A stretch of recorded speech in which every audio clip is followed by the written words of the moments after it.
네, 환영해 주셔서 감사합니다. 더 정확하게 얘기하자면 불러주셔서 감사합니다.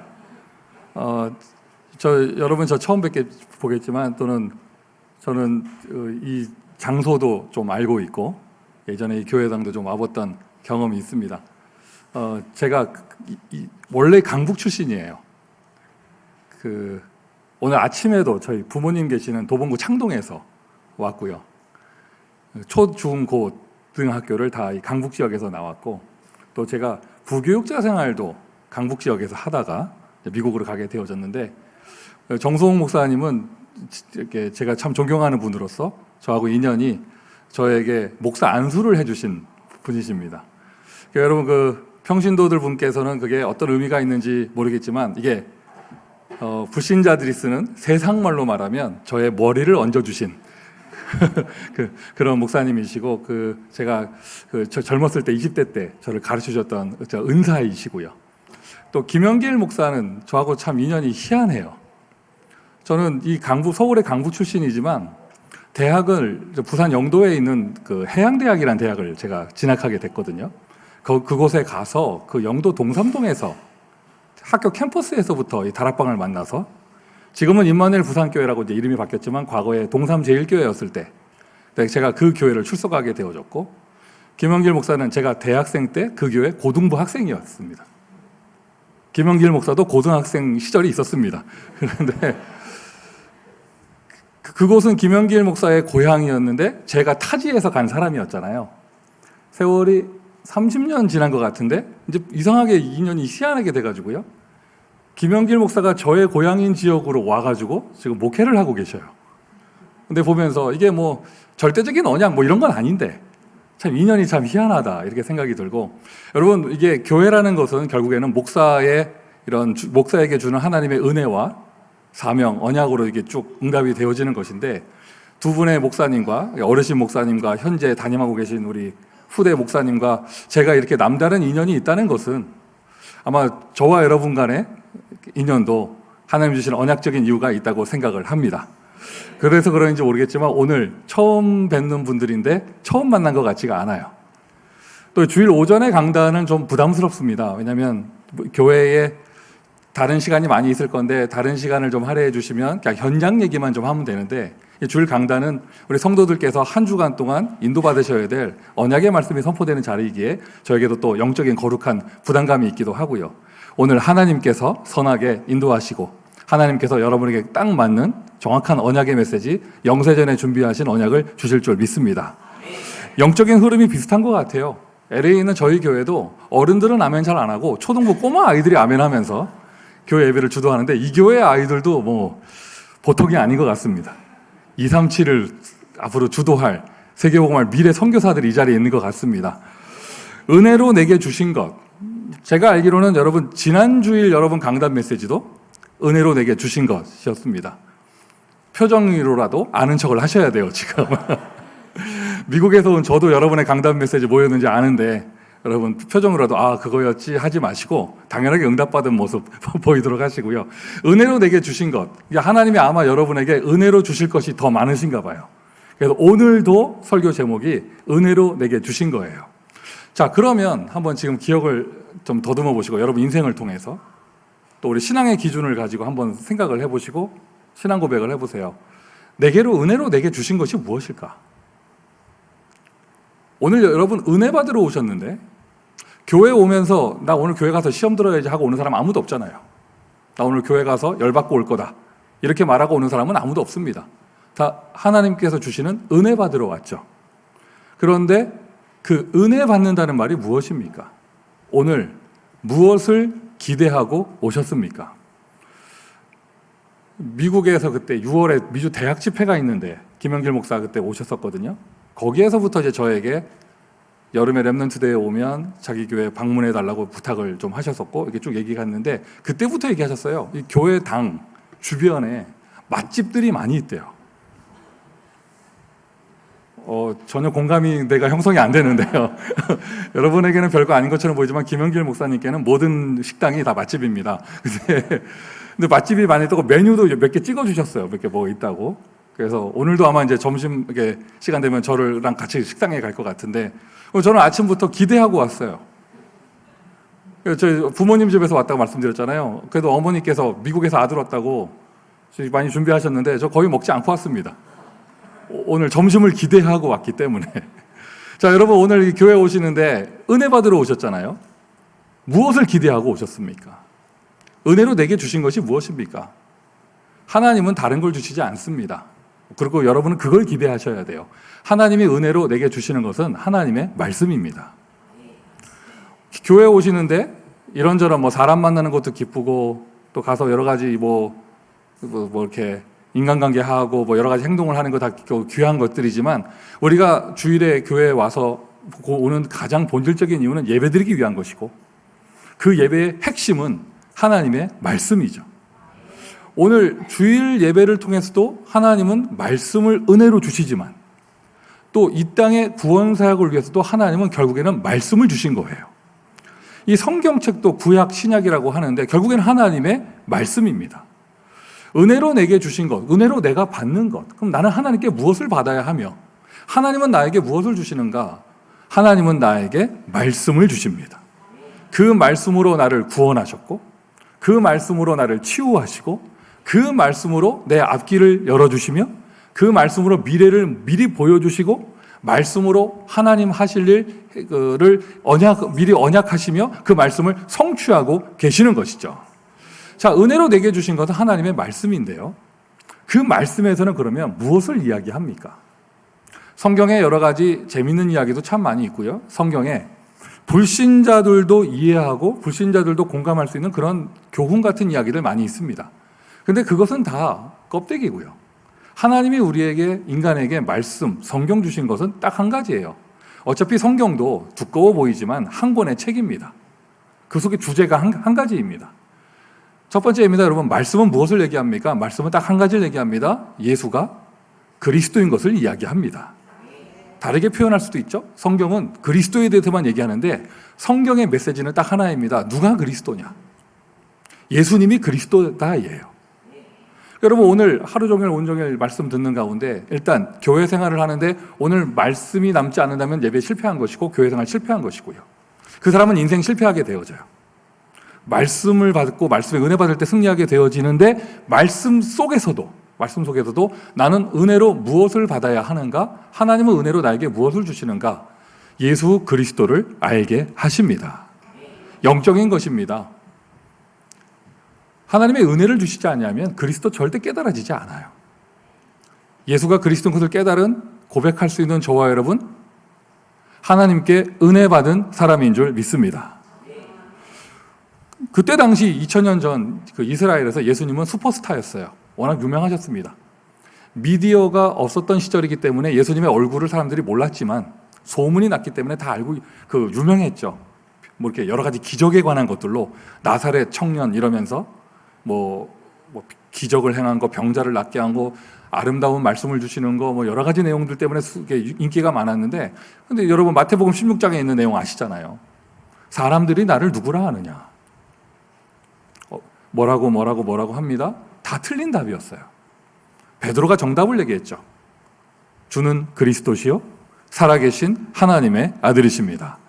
여러분 2000년이나 지났는데 오늘날의 현장도 시대도 똑같아요. 한국이나 미국이나 완전 핍박의 현장, 제3세계의 현장이 아니라면 요즘 시대에 예수라는 글자 모르는 사람 아무도 없습니다. 그래도 한국 사람들은요, 이름을 예수라고 짓지는 않잖아요. 미국에서 저쪽 남미 사람들 만나보면 이름이 예수인 사람들 굉장히 많아요. 스페니쉬로 헤수스라고 하죠. 지금도 있어요. 브라질 축구 국가대표 선수 중에 월드컵 할 때 자세히 보세요. 헤수스라는 축구 선수도 있고. 제가 미국 처음 가가지고 식당에 갔는데 보니까 이 주문받는 그 서버가 이름이 헤수스더라고요. 예수님이 주문받으러 오신 거예요. 그리고 교회에 페인트가 바뀌어서 페인트 칠하려고 일꾼을 불렀더니 헤수스가 오셨어요. 예수님이 페인트 칠하러 오신 거예요.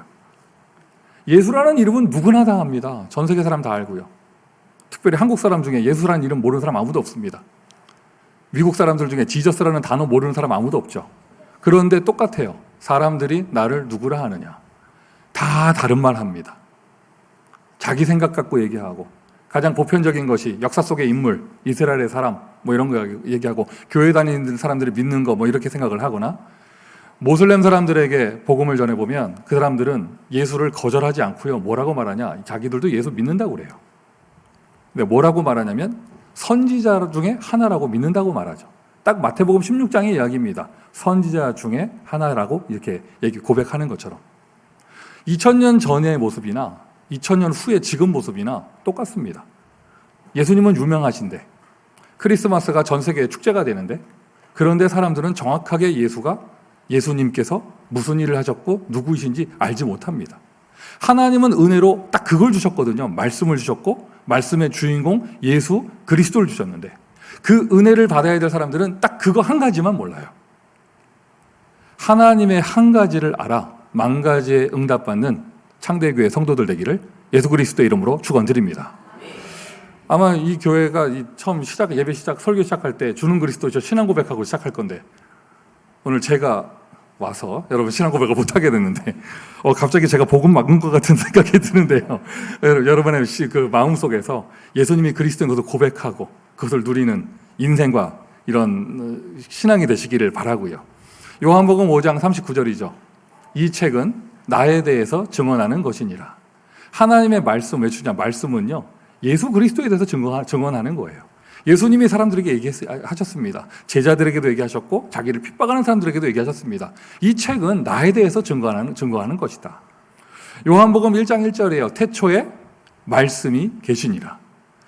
예수라는 이름으로 이 땅에 2000년 전에 그 시간표에 오셨던 것 뿐이지, 그리스도는요, 영세전부터 계셨습니다. 창조하실 때도 계셨습니다. 그분은 하나님이시죠. 근데 어떻게 계셨느냐? 말씀으로 존재하셨어요. 태초에 말씀이 계시니라. 그 말씀이 하나님과 함께 계셨고 그 말씀이 곧 하나님이시니라. 요한복음 1장 14절입니다. 그 말씀이 육신이 되어 이 땅에 거하시매. 말씀이 그리스도인데 그 그리스도 된 말씀이 이 땅에 육신으로 오신 거예요. 그분의 이름이 바로 예수였던 거예요. 요한복음 1장에 자기 백성이 아무도 영접지 아니하였으나 그 오신 말씀 예수 그리스도, 요한복음 1장 12절, 그분을 영접하는 자, 곧 그 이름을 믿는 자들에게는 하나님의 자녀가 되는 권세를 주셨으니, 예수 그리스도를 알고 예수 그리스도를 믿고 그 이름을 통하여 나의 영적 신분이 마귀 자녀에서 하나님의 자녀로 바뀌는 것, 그게 바로 내게 하나님이 은혜로 주신 것입니다. 은혜로 주신 것, 말씀 주셨습니다. 근데 그 내용이 뭐냐? 그 속에 예수 그리스도를 알게 하는 것, 이게 내게 은혜로 주신 거예요. 그 이름을 통하여 내가 하나님의 자녀 된 것, 이게 은혜로 내게 주신 것입니다. 요한복음 20장 31절에도 사도 요한이 이 요한복음을 쓰면서 그 기록하기를, 이 책에 쓴 이유는 예수가 그리스도인 것을 알고 그 이름을 통하여 생명을 얻게 하려 함이니라. 예수 그리스도를 알고 예수 그리스도 이름을 통하여 생명을 얻은 저와 여러분은 하나님께서 은혜를 베풀어 주신 사람인 줄 믿습니다. 저도 나이가 많고 적은 것을 떠나서요, 저도 개인적으로 그리스도의 정확한 체험이 있어요. 모태신앙은 아니지만 어릴 때부터 교회를 다녔습니다. 저렇게 꼬마였을 때부터 그냥 교회 다니는 게 좋았어요. 그리고 진짜로 교회를 놀러 갔고요. 교회 갔다 돌아오면 선생님하고 초등학교 때 뭐하고 놀았는지 그게 내 입에서 늘 나오는 말이었고, 지금까지 기억에 그렇게 좋게 남아있고, 그게 나쁜 건 아니잖아요. 애들이 교회 좋아서 오고 교회가 재밌어야죠. 하지만 말씀은 제가 잘 몰랐어요. 그리고 청소년 시기에 제가 그렇게 신앙이 좋았던 것도 아니었던 걸로 기억하는데, 교회는 절대 안 빠졌거든요. 또 여러 가지 헌신 봉사도 많이 했고, 그런데 딱 한 가지만 몰랐습니다. 그리스도만 몰랐습니다. 이제 대학에 들어가서 그곳에서 이제 다락방 전도자를 만나게 되면서, 네가 믿는 예수가 누구냐, 그 한마디에 제가 충격도 받고 그리스도라는 사실에 인생에 답을 얻고, 그런 가운데 또 이렇게 인도받으면서 여러 가지 개인적인 체험도 있고요. 흔들리지 않을 만큼, 요즘에 여러 가지 시끄러운 이슈들이 많은데 저는 흔들리지 않습니다. 왜냐? 내가 고집이 세서 그런 것이 아니고 잘나서 그런 것이 아니고요. 나의 그리스도가 분명해요. 나의 하나님 나라가 분명하고 남이 하는 전도운동을 내가 따라가주는 게 아니라 하나님이 내게 주신 은혜가 분명하거든요. 나의 138 세계복음화가 분명합니다. 그러니 주변의 말에 흔들리지 않을 분명한 기준이 있는 것이죠. 이 은혜 받은 거 너무 감사한데, 저도 자녀가 셋인데요. 아빠 목사를 둬서 이제 교회에서 태어나서 교회에서 자라는 나의 자녀들을 보면서, 쟤네들은 그냥 어릴 때부터, 저의 자녀들이요, 어릴 때부터 그냥 태영아 유치부에서부터, 여러분들 다 그렇게 하시겠지만 저희 교회에서도 유치부 사역자들이 애들 귀 잡고 눈 마주치고 그리스도 3절 얘기할 때까지 귀 안 놔주고 뭐 이렇게 하고 이렇게 애들이 큰단 말이에요. 어릴 때는, 꼬마였을 때는 애들이 다 선생님이나 부모님들이 시키는 대로 합니다. 그리스도 3직 고백도 하고 신앙 고백도 하고. 청소년이 되니까 애들이 좀 달라지더라고요. 그리고 이제 쉽게 믿지 않고 궁금하게 생각하고, 예수만이 그리스도인 것을 어떻게 알 수 있냐, 뭐 이런 거, 하나님이 살아계신 거 어떻게 알 수 있냐, 또 이런 거, 조금 더 고차원적으로 얘기하면 내가 어릴 때부터 교회에서 태어나서 세뇌당한 거 아니냐, 뭐 이런 거. 근데 그렇게 예리한 질문들을 해야 되는데, 청소년 전문 사역자가 저에게 얘기해 주는 거예요. 자녀가 아빠한테 와서 그런 질문을 하는 거는 아빠가 좋은 아빠래요. 네, 지금 약간 핀트가 빗나갔는데요. 네, 아멘이 전혀 안 나오고 좀 그렇다. 근데 이제 그런 얘기를 하는데 제가 대답을 못 하겠더라고요. 그냥 교과서적인 답을 한 거예요. 그냥 말씀으로 알 수 있어. 하나님 말씀으로 깨닫게 하시는 거 하는데, 또 그 뒤로 따라오는 질문이, 그걸 어떻게 알 수 있냐, 뭐 이렇게 되는데, 최근에요, 저희 교회에서 이제 미국은 참 이렇게 한국하고 다른 게, 한국 7월 중후반부터 방학하잖아요, 학교가. 미국은 6월부터 방학하고, 더 좋은 곳, 하나님 나라 같은 주는요 5월부터 방학을 해요. 근데 방학 시즌이 기니까 한 달 전에 저희 교회에서 애들을 데리고 한 4군데 나라로 선교 캠프를 갔어요. 그 중에 한 군데는 미국 안에 있는 인디언 보호구역에 갔는데, 미국 안에 있지만 전기가 들어오지 않고 주소가 잘 없으며 전화기가 안 터지는 그런 인디언들만, 아메리칸 인디언들만 사는 그곳에 갔는데, 그곳에 이제 저희 자녀들도 갔거든요. 얘네들이 거기서 그 인디안 꼬마 아이들 놓고 여름 성경학교를 하면서 뭐 어마어마한 건 아니지만 작은 영적 체험을 한 거예요. 그리스도를 말해주는데, 그리고 신앙 고백을 시키는데, 깨닫지 못해서가 아니고 이해하지 못해서가 아니라 영적으로 눌려가지고 입으로 그리스도를 고백하지 못하는 그런 꼬마 아이들을 만나고, 그 아이가 예수님을 고백하고 영접기도 할 때까지 한 5분 걸렸다고 하더라고요. 그리고 약간 좀 신비한, 좀 귀신 떠나가는 그런 증상, 이런 것도 좀 나타나고요. 그거를 체험하면서 우리 아이들이 영적인 눈이 열린 것 같아요. 그리고 어릴 때 교회에서 들었던 그 교과서적인 내용들, 그리스도가 깨달아지고 고백하다는 것이 하나님의 은혜이구나, 이게 아무나 할 수 있는 것이 아니구나, 이거를 발견하는 것 같더라고요. 참, 지금 아빠인 제 입장에서, 또 목사인 제 입장에서 그게 얼마나 감사한지요. 여러분에게 다시 한번 하나님이 은혜로 여러분에게 주신 것들이 은혜로 발견되기를 바랍니다. 4군데 나라에 우리 교회 아이들 다 이렇게 그룹을 나눠서 다녀왔는데, 애들이 다 현장에서 무슨 말을 하고 돌아다녔냐면, 애들이, 야, 크리스찬들이 그리스도를 몰라. 야, 크리스찬들이 그리스도를 몰라. 그 중에 한 나라는 캐나다였거든요. 근데 애들이 다녀오더니요, 하는 말이, 크리스찬들이 그리스도를 몰라. 뭐 이런 얘기를 하는 거예요. 이제 이 아이들이 알게 된 거죠. 우리가 교회에서 어릴 때부터 그냥 귀에 못이 박히게 듣는 이 그리스도 고백하고 외우고 막 성경 구절 외우고 하는 게 얼마나 축복인가를. 은혜가 되기를 바랍니다. 현장 나가서 확인해 보세요. 예수라는 이름 다 압니다. 그런데 딱 그분이 누군지만 몰라요. 교회 많습니다. 그런데 딱 그리스도만 모르게 만들고 다른 것을 아름답게 하면서요. 정확한 예수 그리스도를 말씀을 통하여 들을 수 있고 고백하고 선포되는 이 자리, 이 교회, 창대교회에 다니는 여러분은 이 시대에 최고 축복받은 사람인 줄 믿습니다. 바울이 고백했죠. 고린도전서 2장에 1절에 2절에 나는 그리스도만 알기를 원한다. 내가 너에게 복음 전할 때 인간의 아름다운 것을 하지 않았다. 십자가의 도가 멸망받을 자에게는 미련하게 보이지만 구원을 얻을 우리에게는 하나님의 능력이 됨이니라 하면서요, 고린도전서 2장에 나는 그리스도만 알기를 결단했고 너희가 그리스도만 알기를 원하며 너희에게 그리스도만 증거했다. 그러면서 연결돼서 빌립보서에는 내가 다른 스펙이 너무 좋아서 그리스도를 몰랐구나. 지금까지 내가 자랑하던 모든 것을 나는 배설물로 여긴다. 그러면서 나는 이제 그리스도만 자랑하기를 원한다.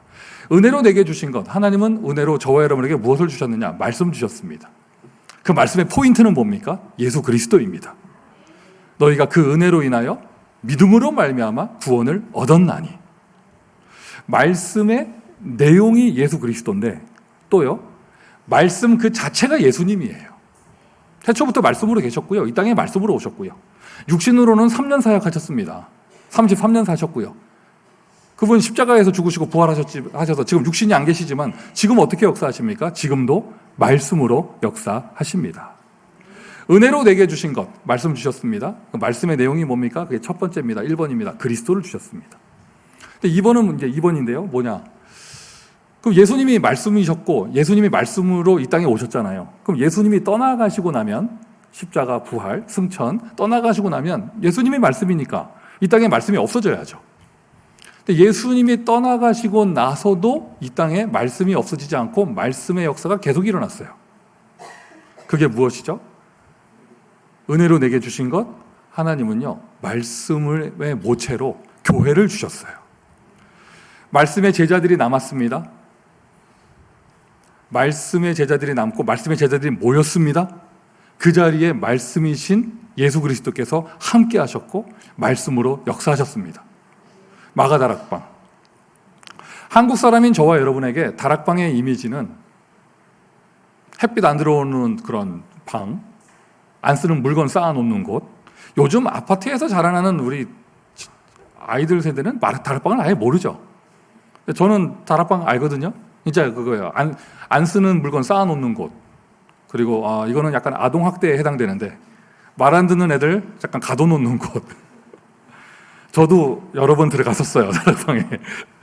하나님이 마가다락방으로 인도하시려고 저를 어릴 때부터 다락방 체험하게 하신 게 아닌가 싶기도 한데, 이렇게 보통 들어가 보면 껌껌하고 쥐가 없는데 쥐 있을 것 같고 뭐 이런 음산한 분위기였는데, 한국 사람들에게 마가다락방 이러면 잘 이해되지 않는데요. 여러분, 이스라엘의 다락방은 그렇지 않아요. 이스라엘의 다락방은 이런 상류층의 큰 저택에 이런 문화생활을 영유할 수 있는 그런 공간이었어요. 그래서 120명이 들어갈 수 있었던 거예요. 한국의 다락방이 물건 안 쓰는 거 가게 올려놓는 곳이든지, 이스라엘의 다락방이 문화를 즐기는 곳, 테라스 같은 곳이든지, 어쨌든 간에 그곳은 그냥 사람의 공간이잖아요. 그런데 그곳에 말씀의 제자들이 모였더니 그곳에 말씀이신 예수님이 역사하셨습니다. 사도행전 2장 42절, 예전에는 그냥 지나가면서 그냥 그런가 보다 했는데, 사도의 가르침을 받아 그런가 보다 했는데요, 지금 이렇게 보니까요, 보통 메시지가 아닌 거예요. 말씀은 예수 그리스도고 예수님만 말씀하시는 거잖아요. 근데 예수님 승천하고 난 다음에 어부 출신 제자들을 통하여 그들이 사도되어 사도의 가르침을 받아 그들에게 말씀이 역사했습니다. 이것이 저와 여러분이 오늘 교회에 모인 이유입니다. 그냥 우리가 다 직분 내려놓으면 다 똑같은 사람이고 다 하나님 앞에 죄인이고 세상 앞에서도 부족한 사람입니다. 근데 하나님이요, 교회를 세우시고 말씀의 사람들을 모이게 하시며 하나님이 택한 주의 종을 앞에 단에 세우셔서 하나님이요, 은혜로 주십니다. 무엇을요? 말씀을 주십니다.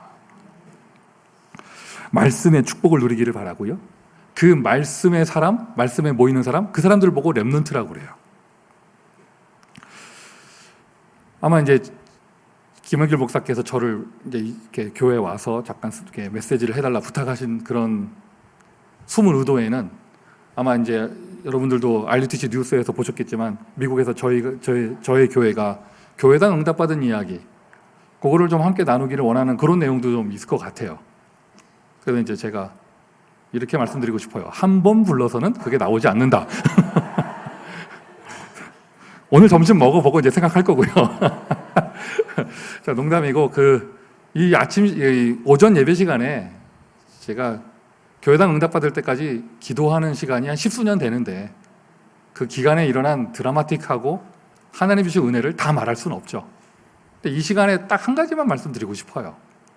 그 첫 시작이 여러분 무슨 이제 미국의 백인 교회, 노인들만 있는 교회에 들어가서 그분들이 그 목사님이 은퇴하시면서 교회당을 그냥 넘겨주셨다, 양도해 주셨다, 이렇게 이제 알고 스토리가 있고, 다들 생각할 때 렌트 들어가 있다가 나쁘게 표현해서 실제로 미국의 목사님들 중에 저희 앞에서 그렇게 표현한 분 계셔요. 하나 얻어 걸렸다면서. 근데 이게 나쁘게 표현하면 그렇게 뭐 운이 좋은 것처럼 이렇게 이게 묘사가 되기도 하는데, 그 진짜 미주의 목사님들 가운데는 저를 롤 모델로 삼아서, 우리 교회 롤 모델로 삼아서 지금 노인만 있는 교회를 찾아서 일부러 렌트 들어가는 게 붐이 일어나고 있고 뭐 그렇기도 하는데, 근데 그게 렌트 들어갔다가 그냥 주인이 그냥 할아버지 할머니만 있으니까 너네 해라 이렇게 된 게 아니에요. 처음에 시작 스토리가 어떻게 되냐면요, 그 앞에 기도하고 뭐 이러는 거 다 차치하고 실제 그 교회당의 응답의 첫 시작은 뭐냐면 2019년으로 기억을 합니다. 18년인가요? 19년에 우리 다락방 안에서 237이라는 단어 처음 나오면서 237 훈련이라는 게 처음 나왔을 때가 있어요. 그때 이제 237 제자 훈련이라고 해서 처음 시작이 되어졌고, 저는 이제 은혜를 사모하면서 그 훈련에 첫 번째 훈련에 참여하러 왔는데, 그때 그 훈련 내용 중에서 주신 미션이 그거였어요. 70군데 황금어장에 70제자 세워서 70지교회를 해라, 이거였어요. 개인 미션 받은 것도 아닙니다. 훈련장에서 훈련받는 사람 많았고 그 속에 제가 한 명이었고 거기서 나온 미션이었어요. 근데 제가 뭐 못하는 것도 있고 잘하는 것도 있는데 하나님이 저에게 은혜로 주신 것이 있다면, 미션이 선포되면 그 미션을 믿고 미션을 실천하는 좀 하나님께 받은 은혜가 있어요. 미국에 돌아가서 그걸 그대로 실천했습니다.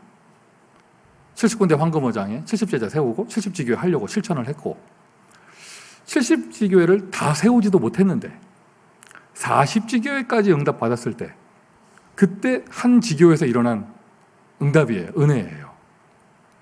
저희 교회 여자 장로님이 한 분 계시는데 그분이 이제 그런 디톡스, 이런 이렇게 몸에 독소가 많은 사람들 그걸 빼주는 그거 비즈니스를 하셨거든요. 샵을 하셨거든요. 근데 그분, 우리 장로님의 캐릭터가 오는 손님들을 모두 다 영접시키는 그런 캐릭터를 갖고 계셔요. 전도자죠. 그리고 그 사업장이 저희 40지교회 중에 한 군데였고요. 어느 날 몸이 이렇게 뚱뚱한 백인 남자가 한 명 온 거예요. 여러분, 우리 동양인들이 몸 뚱뚱한 거하고 서양 사람들이 뚱뚱한 거는 차원이 다릅니다. 그러니까 이게 그냥 몸이 얼만큼 크다 이게 아니라 이 다리나 이런 걸 보면 좀 이상해요. 그리고 막 혈관이 막 파랗게 막 드러나 있고 막 이런 거 보면, 그러니까 그게 뭐냐면 그냥 뚱뚱한 게 아니고 몸에 호르몬이 이상한 거예요. 비정상적으로 사람이 커지는 거거든요. 너무 정크푸드를 많이 먹고 막 이렇게 되면 이제 사람은 그렇게 되는 건데, 그런 분이 이제 몸 치료받으려고 독소 빼려고 디톡스 하려고 그 샵에 오시는 건데, 저희 여자 장로님이 그분을 영접시킨 거예요. 60대 후반에 백인 남자 뚱보를 영접시켰습니다. 근데 영접하고 나서 보니까 이분이 목사님이었던 거예요. 그날 그분이 처음 구원받은 건 아닙니다. 분명한 보수신학, 이 신앙, 딱 하나님 살아계시며 예수 그리스도가 구원의 유일한 길이라는 걸 믿는 신앙을 가진 분이었는데, 웬 동양인 여자가 자기한테 메시지를 하면서 손잡고 기도하자고 하니까 은혜 받아가지고 따라 하신 거예요. 그냥 그날 구원받은 거 아닌데 어쨌든 영접 기도를 하셨거든요. 그리고 이 목사님이 이 영접 기도를 따라 하시다가 은혜를 받았어요. 그래 봐야 우리가 하는 구원의 길이에요. 여러분 자면서도 잠꼬대 하시는 그 구원의 길이에요. 다 하시죠, 그렇죠? 우리는 쉽게 하는 이렇게 막 십자가 그리는 막 달력 뒤집어 놓고 그리는 그 메시지, 그게 여러분 그 보통 메시지 아니에요. 이 세상에 많은 교단과 단체에서 현장에서 전도 자료 많이 있지만 인간의 근본 문제를 세 가지로 분류하고 거기에 그리스도의 삼직을 가지고 세 가지 해답을 주는 메시지 없습니다. 그래서 우리가 완벽한 복음 메시지라고 하는 거예요. 이 메시지에 그 백인 목사님이 은혜를 받았어요. 그리고 또 한 가지, 평신도가 이런 메시지를 자기 사업장에서 하는 거를 보고 이렇게 감동? 은혜? 이거 충격을 받은 거예요. 자기들 교회에서는 일어날 수 없는 일이었고, 또 계속 손님으로 오면서 거기서 막 땀도 빼고 약도 먹고 막 하다면서 보니까 자기를 영접시킨 그 여자 사장이 모든 손님한테 그걸 다 하고 있는 거예요. 궁금하게 된 거죠. 이 사람은 뭘까? 이 사람 다니는 교회는 뭘까? 그렇게 돼서 만남이 시작이 됐어요. 그러고 나서는 6년이 지난 지금 그 목사님이 자기 교회당을 저희에게 양도해 주신 거예요. 하나님의 은혜죠. 그냥 페이퍼 작업을 해서 법적 서류 이렇게 해가지고 건물 소유권이 이전되어 온 것도 참 감사한데, 그럼 이전한 건 이전한 거잖아요. 근데 제가 그 과정 속에서 가장 크게 은혜 받은 거 한 가지를 말씀을 드리면, 그 교회가 본당에 한 200명 들어가는 그런 규모인데, 교회당이 그 백인 할아버지 할머니만 있는 교회가 주일날 예배 드릴 때 한 20명 모입니다. 할머니 할아버지들만, 아이들이 하나도 없는 교회. 여러분 그 뉴스나 이런 전도 자료에서 봤던 그런 모습이에요. 근데 자기들이 본당을 쓰고 있단 말이죠. 횡할 거 아니에요. 저희 교회는 옆에 작은 방에서 예배를 드리는데, 그 룸이 한 30명 들어가는 공간이었는데 의자 빡빡하게 해가지고요, 저희 정교인이 거기 못 들어가거든요. 그러니까 거기서 제가 메시지하고 예배 드리면서 뒷방에도 TV 연결하고 뒷방에도 TV 연결하고 해가지고 저희 교회 성도들이 한 4개 방에 나눠서 예배를 드렸어요. 동시간에. 어느 날 이 백인 목사님이 오시더니 저한테 이렇게 저희 장로들에게, 니네가 더 숫자가 많으니까 너희가 본당을 써야 되는 거 아니냐면서, 주인이 세입자한테 본당을 양보해 주셨어요. 어느 날 바꿔주시더라고요. 야, 내 보면서 그냥 아예 그냥 완전히 교회당 넘겨주는 건 그건 나중 얘기고, 그 중간 과정 속에서 세상에 이런 분들이 있는가. 저는 주는 그리스도 저 100번 고백해도 나의 안방을 지들이 좁은 건 지들 사정이지. 내가 그거 나 입장을 바꿔놓고 생각해봤어요. 뭐 아까 보니까 미얀마 놓고 기도하시더라고요. 여러분 우리 가상의 스토리를 그려봐요. 여러분 교회당에 미얀마 사람들이 들어와서 저 밑에 방에서 예배를 드리는데 여러분보다 교인이 많아. 그럼 여러분 가가지고 니네가 더 많으니까 니네가 본당 써라 하고 여러분 아래층 내려가실 수 있겠어요? 여러분들은 다 그런 또 있는 것처럼 표정을 지으시는데 저는 못합니다. 나는 못할 것 같아요. 그렇게 할 만한 이런 뭐 이렇게 그 필요성도 못 느끼겠고. 그런데 이 백인 목사님이, 여러분 요즘에 아무리 글로벌 시대라고 하고요, 한국 K-팝이나 뭐 이런 한국 한류 열풍이 전 세계를 강타한다고 하지만, 분명히 세상 해외로 나가 보면 백인들이 가지고 있는 우월감이 있습니다. 그리고 그들이 볼 때는 우리는 그냥 색깔이 있는 사람들이고 뭐 이런 거, 그냥 귀여운 아시안들이 그냥 쟤네들도 예수 믿나 보다 뭐 이런 수준이거든요. 그런데 그 본당 양보해 주시는 거 보면서, 그게 딱 1년 전 얘기예요. 그리고 1년 뒤에는 완전 모든 교회를 다 이전해 주셨는데 법적 등기도 그분들이 해주시고요. 야, 하나님의 은혜다. 이건 참 하나님께서 주시는 만남이다. 그리고 어느 때부턴가 저한테 얘기하시는 거예요. 패스터송 당신이 가는 그 컨퍼런스 나도 좀 따라가면 안 되겠냐고.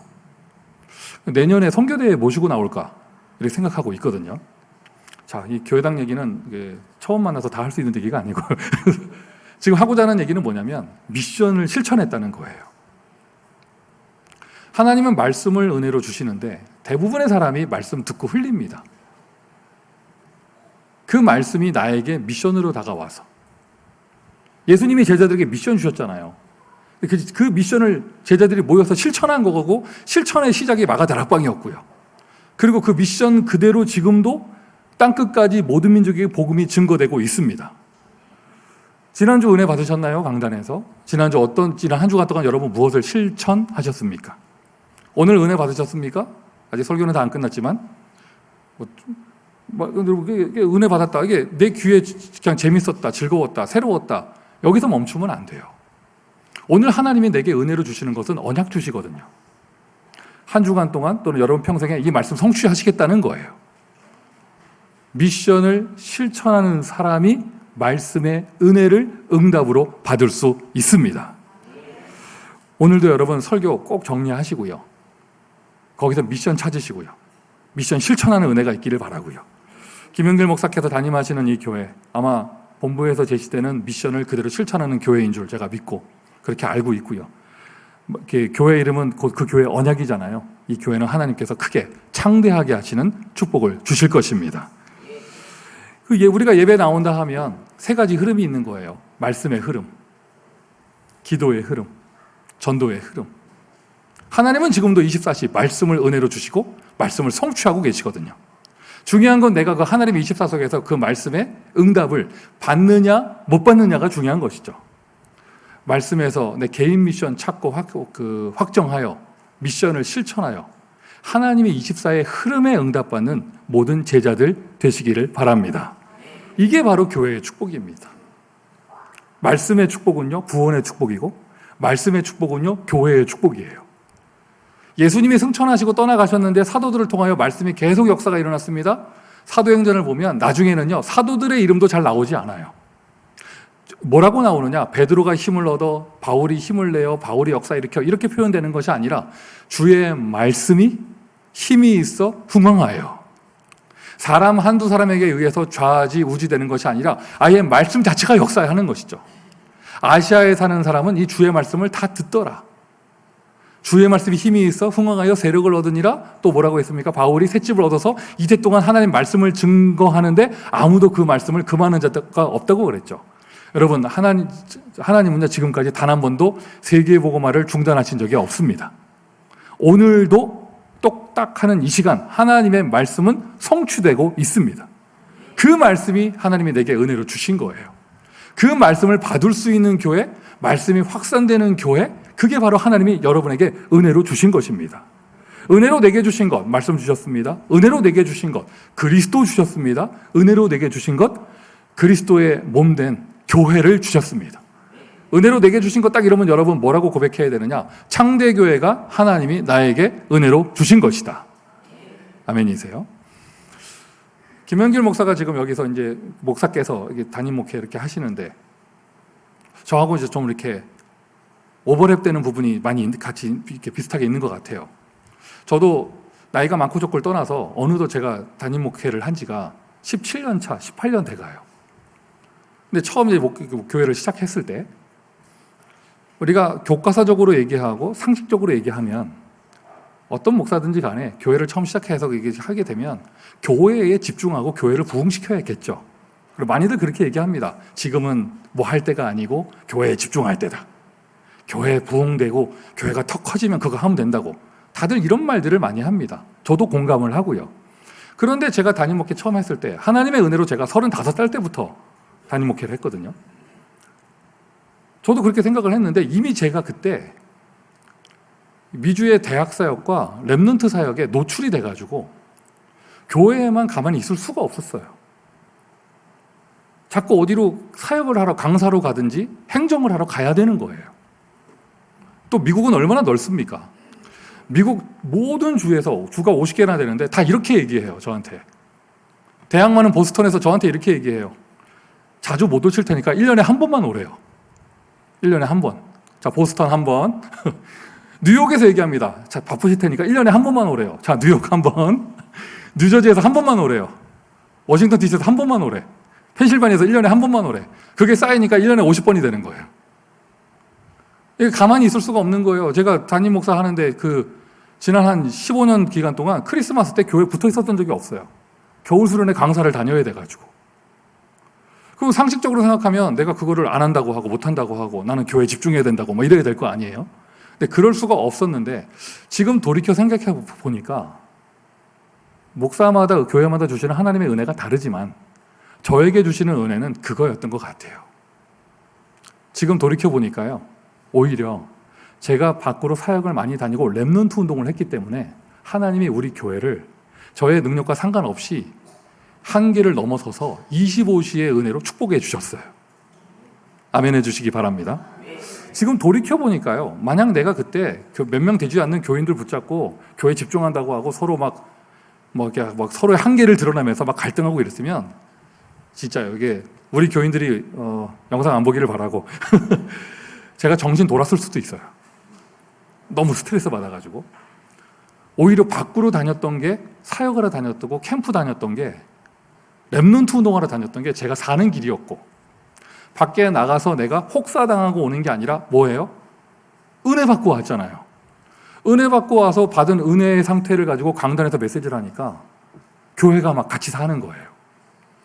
그리고 아까 제가 처음 말씀드렸던 저희 교회당 응답받은 얘기도 그 교회당 사이즈가 저희 교회가 돈 주고 살 수 있는 사이즈가 아니에요. 어렵다가 아니라 절대 불가능이에요.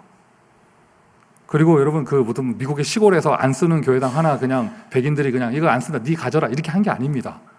그게 시가로 따져가지고 지금 환율 계산할 때 한국 돈으로 한 90억 되는 그런 가치가 있는 곳이고, 길 건너편에 월마트가 있고 막 이래요. 상권이 중립돼 있는 곳이고요. 교회당 자기들이 교회가를 안 쓰게 돼서 할아버지 할머니들이라서 교회가 빈다. 그거 그냥 부동산 시장에 팔면 엄청나게 비싸게 팔릴 것 자리예요. 그런데 그분들이 교회를 지키고 싶어서 또 후대 운동을 사모하는 마음들이 그분들이 있기 때문에 정확한 복음 운동하고 현장 전도하고 특별히 렘넌트 운동하는 우리 교회를 귀하게 보시고 주신 거거든요. 전교인이 금식 기도를 100년을 해도 못 살 그런 것이었는데 하나님이 은혜로 주셨어요. 그게 25라고 합니다. 그리고 영세전에 준비됐다고 확신하죠. 저는 그게 제 자신이 확신합니다. 이걸 왜 주셨냐?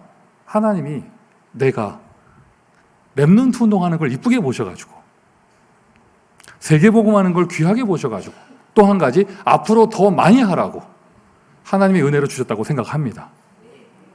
자, 이 타이밍에 한번 우리 다 같이 아멘 한번 합시다.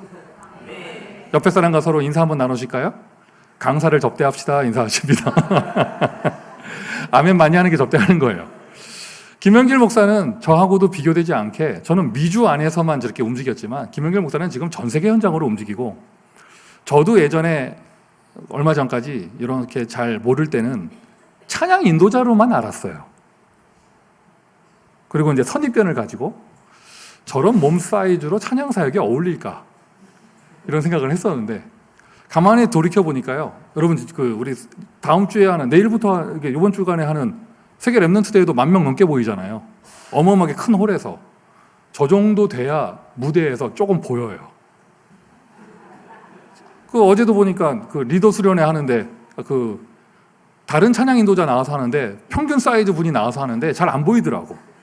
찬양을 잘하고 못하고를 떠나서 한 20,000명을 집중시켜가지고 끌고 가려면 저 정도 돼야 됩니다. 보면은요, 다른 찬양 인도자들도 보면은 좀 이렇게 세계 대회에서 하는 사람들 보면 사이즈가 크더라고요. 찬양 인도자로만 알았고 그게 너무 좋았는데요. 제가 김영길 목사 찬양하는 거 너무 좋아하고, 미국에 있는 저희 교회는 아예 그냥 찬양 인도하는 순서까지 똑같이 해서 합니다. 근데 요즘에 좀 제가 겪어보니까 김영길 목사의 존재가 찬양 인도자 수준이 아니에요. 다락방 전도 운동에서 하는 여러 가지 일들 가운데 굉장히 핵심적인 역할을 하고 있고, 쉽게 얘기해서 김영길 목사 없으면 지금 안 되더라고요. 그리고 조금 요즘에 좀 이렇게 여러 가지 어려운 일들이 많죠. 굉장히 중심 잡고 있는 굉장히 우리 단체에 큰 힘이 되고요. 이 교회에서는 어떨지 모르겠지만 해외 나오면 막 렘넌트 애들이 사인 받으려고 줄 섭니다. 우리 애들도 야 가서 사인 받아야 했더니 무서워서 안 간다 그러더라고. 교회는요, 하나님이 목사를 통해서 은혜를 주시고 목사를 통해서 여러 가지 영적인 흐름을 만들어 가시는데, 저 확신합니다. 이 교회는 렘넌트 운동 때문에 하나님이 창대케 하실 것이다. 그리고 렘넌트 운동을 위해서 창대케 하실 것이다. 은혜로 내게 주신 것, 그리스도 주셨고 말씀, 교회 주셨고 말씀. 여러분에게 어떤 응답을 은혜로 주셨느냐? 이 말씀을 가장 앞장서서 응답받을 목사를 주셨어요. 아멘이 3명만 하시는데요. 목사를 주셨어요. 김영길 목사 만난 거 하나님이 은혜로 여러분에게 주신 거예요. 앞으로 김영길 목사가 렘넌트 운동에, 또 이 세계복음화 전도 운동에 가장 앞장서는 목사가이기 때문에 그것 때문에 이 교회를 축복하실 줄 믿습니다. 이건 당연성이고요, 절대성이고요, 필연성이에요. 과거에 저희 교회가 많이 작았을 때 어떤 목사님이 저에게 얘기하셨어요. 미국의 렘넌트 운동이 하나님이 보실 때 어떤 그런 가치가 있는 줄 아냐 하면서, 성경에 나오는 거잖아요, 여러분. 요셉과 모세 이야기가 그때 당시 패권국가 이집트, 애굽에서 되어졌고, 다니엘, 에스더 이런 스토리가 바벨론에서 되어졌고, 초대교회 얘기는 로마를 통해서 되어졌잖아요. 이 시대는 누가 뭐래도 미국을 통하여 세계복음화가 되는 것이, 렘넌트 운동 되는 것이 하나님의 소원이고, 제가 잘났고 못났고 떠나서 미국의 렘넌트 운동하는 목사, 하나님은 절대적으로 축복하실 거예요.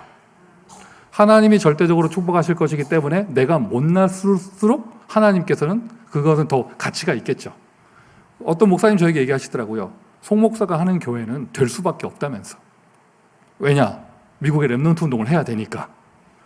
오늘 제가 이 강단에서 감히 말씀드립니다. 여러분, 이 창대교회는요, 될 수밖에 없어요. 왜냐하면 여러분의 담임 목사가 세계복음화와 렘넌트 운동을 가장 앞장서서 하는 주인공의 목사이기 때문에. 얼마 전에 미주에서 6월에 시카고에서 대학 집회가 있었는데 본부에서 협회 직원들이 한 7명이 오셨어요. 뭐 이런저런 이렇게 사역을 잘 아름답게 했습니다. 근데 나중에 청구서가 왔는데 그중에 5명의 비행기값과 호텔값 이런 걸 다 미주에서 책임지라고 청구서가 왔더라고요. 뭐 이게 뭐 어떤 의미가 있는지는 뭐 성도들에게 말할 필요는 없고, 제가 지금 말하고자 하는 포인트는 7명이 왔는데 5명만 비행기값을 대라고 하는 거예요. 근데 거기에 김영길 목사가 이름이 없는 거야. 내가 챙겨주고 싶은 마음에 물어봤어요. 그 사람들한테. 김영길 목사는 왜 없냐? 돈 안 줘도 되냐? 저 사람은 헤엄쳐 왔냐? 그랬더니 하는 말이, 이게 나오는 말이, 김영길 목사는 자기가 담임하는 교회가 있기 때문에 그런 거 안 챙겨줘도 된다, 뭐 이러더라고요. 안 챙겨줘도 됩니까? 됩니까? 지금 아멘 하셔야 돼요. 교회가요, 전적으로 김영길 목사 하시는 사역, 세계복음화 사역을 밀어주시잖아요. 여러분, 그게 세계복음화입니다. 5월이었죠? 홍콩 집회가? 홍콩 집회 가는데 일부러 짜고 한 게 아닌데 비행기 편이 몇 개 안 되니까 저랑 같은 비행기였어요. 인천에서 홍콩 가는 게요. 대한항공이었는데, 여러분, 저도 남다른 사이즈입니다. 대한항공 탔는데, 이코노미 자리에 앉았는데요. 진짜 미치겠더라고요, 정말. 무릎이 닿는 걸 넘어서서 내 무릎이 앞자리를 밀어내더라고. 내 앞에 앉은 사람은 자꾸 누가 찌르니까 뒤로 막 미루면 나는 그게 막 뼈가 막 으스러질 것 같은 거야, 막. 그래봐야 뭐 3시간 반, 4시간 가는 거리인데 정말 힘들더라고요. 너무 힘들더라고요. 저희 교회에서 제가 중직자들한테 늘 얘기해요. 뭐 성도들 늘 은혜 받거든요. 하는 얘기가 그거거든요. 우리 목사님 뭐 차를 뭐 바꿔줘야 된다, 브랜드를 올려줘야 된다, 뭐 이렇게 하는데, 근데 늘 얘기합니다. 나 차에 욕심 없고 관심 없다고 그런 거예요. 근데 나 진짜 비행기 타고 다니는 게 너무 힘들다. 일단 죄송합니다. 제가 너무 깁니다. 근데 난 비행기 타는 게 너무 힘들다고 이렇게 얘기를 하기도 하는데요. 아까 그 홍콩 가는 비행기에서 제가 이코노미에 앉았는데 너무 힘들다 말씀드렸죠. 한 5자리 앞에 김영길 목사가 앉아 있는데 사진도 찍어놨어. 사진도. 이코노미 의자에 저 몸에 앉아 있는데 진짜 내가 봐도 너무 안쓰럽더라고요. 의자 밖으로 몸이 막 엄청나게 나간다. 사람 죽겠더라고. 정말 죽겠더라고요. 정말. 내가 힘든 거는 싹 사라지더라고. 근데 그때 그 같이 간 멤버들 중에 그 카메라맨 하는 친구였나? 몸이 작은 친구가 있었는데 그 친구가 비상구 그 자리 옆이더라고요. 보더니 김영길 목사한테, 목사님 잠깐 자리 바꿔드릴까요? 하더니 바꿔서 이렇게 앉더라고요. 나도 둘러봤죠. 나한테 자리 바꿔줄 랩런트는 없는가? 다 나한테는 아는 체 안 하던데. 뭐 비행기 좋은 자리 끊어주라는 말은 아니고 그 말이기도 합니다만. 중요한 것은요, 여러분, 오늘 제목이 설교 제목이 뭡니까? 은혜로 내게 주신 것. 서론적으로 은혜로 내게 주신 것 다른 거 아닙니다. 말씀 주셨습니다. 1번이 그리스도 주셨습니다. 2번이 정확한 복음의 메시지 들을 수 있는 교회 주셨습니다. 3번이요, 렘넌트 운동 속에 우리가 부름받은 건데, 여러분의 교회는요, 목사가 메시지예요. 렘넌트 운동에 가장 앞장서는 목사를 하나님 주셨잖아요. 은혜로 하나님이 여러분에게 주신 축복입니다. 앞으로 이 교회 언약의 그런 딱 교회 이름의 언약을 딱 잡은 것처럼 세계 레복음화 렘넌트 운동 때문에 또 그 일에 앞장서기 위해서 하나님은 창대하게 하실 줄 믿습니다. 은혜로 내게 주신 축복들을 누리는 은혜의 사람 되시기를 예수 그리스도의 이름으로 축원드립니다. 기도하겠습니다. 하나님의 은혜에 감사합니다. 오늘도 우리에게 말씀 주시니 감사합니다. 말씀의 다른 내용이 아니라 정확한 예수 그리스도 알고 고백할 수 있는 축복 주시니 감사합니다. 그리스도만 알기를 원하고 그리스도만 증거하기를 원합니다. 은혜의 사람들 되어지게 하여 주시고, 오늘도 그리스도의 정확한 말씀을 들을 수 있는 교회의 축복을 주시니 감사합니다. 은혜로 내게 주신 창대 교회를 누리는 제자들 되게 하여 주시고, 그 은혜를 전하는 참 렘넌트 운동, 남은 자의 축복받는 온 교회가 될 수 있도록 하나님 역사하여 주시며, 세계복음화 렘넌트 운동 때문에 창대하게 되어지는 축복받는 교회가 될 수 있도록 하나님 선포된 말씀대로 역사하여 주옵소서. 예수 그리스도의 이름으로 축복하며 기도합니다. 아멘.